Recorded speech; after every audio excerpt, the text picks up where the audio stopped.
Hello viewers, আসসালামু আলাইকুম। আপনারা দেখেন আমরা ইতিমধ্যে লয়ে আইছি সল ক্লিন।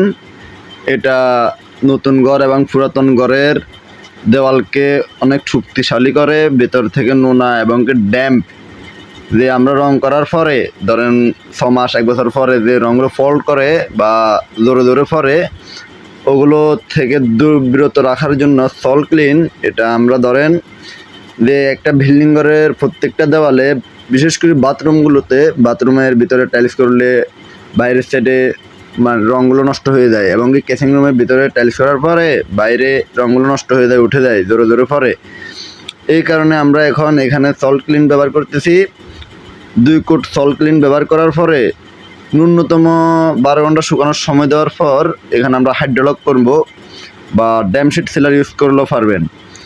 এরপর হাইড্রোলক বা ড্যামশিট সিলার ইউজ করার পরে আপনার 2 কোট পাট্টি টেনে বা 3 কোট পাট্টি টেনে এখানে আপনি যে কোনো ফ্যান দিতে পারবেন, লাক্সারি হোক বা প্লাস্টিক পিন হোক, কোনো রকম পরবর্তী রং নষ্ট হওয়ার সম্ভাবনা থাকবে না, 100% গ্যারান্টি।